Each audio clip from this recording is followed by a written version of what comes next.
Mas pinaigting naman ng PNP ang kanilang kampanya kontra cybercrime dahil nga po sa mga kumakalat na malware o virus na ginagamit sa pagnanakaw ng impormasyon. Ano nga ba ang mga paraan para hindi mabiktima ng mga hacker? Balitang hatid ni Michael Fahatin.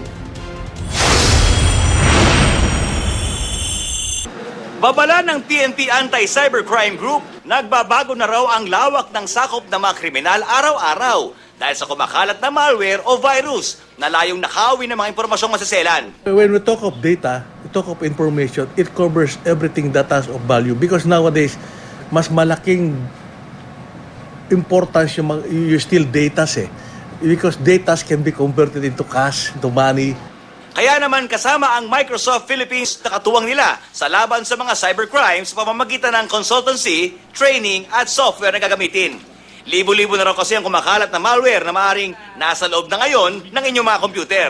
At alam niyo bang maaring sa simpleng pag-click ng isang litrato, pagbukas ng email mula sa hindi niyo kakilalang nagpadala, pag-download ng pirated software, pelikula o kanta, ay nananakaw na pala ang personal ninyong impormasyon. Pagka kinlik mo ngayon yon, ang nangyayari doon sa likod ng computer, nag-i-install ngayon siya ng program. Yung program na yon, iba't iba ang pwedeng magawa. Ang isang pwedeng magawa nito, nakawin lahat ng impormasyon mo na nasa computer mo, sirain yung computer mo.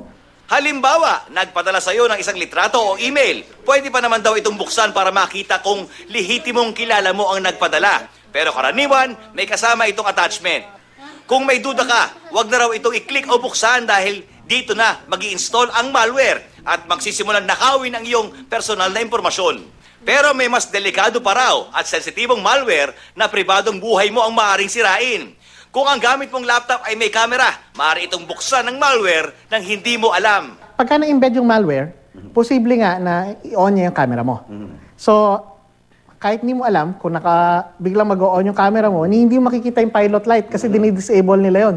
So, makikita nila yung loob ng bahay mo. Dahil dito rin daw karaniwan nakukuha ng mga hacker ang material na ginagamit sa sextortion. Ano ba ang iyong mga dapat gawin? Una, maging mag-ingat sa pag-click o pagbubukas at siguraduhin kung kanino muna ito galing. Huwag mag-download ng pirated o bumili ng mamurahing software. Ikatlo, pwede mong takpan ang computer camera o mas maganda, isara ito pag hindi ginagamit. Ugaliing palitan tuwi na ang iyong password at ugaliin din na paalalahanan ang bawat membro ng pamilya kaugnay sa personal na seguridad. So, pwede magamit yan sa pagkikidnap, extortion, kung ano man. Diba? So, mas nakakatakot. Michael Fahatin, GMA News.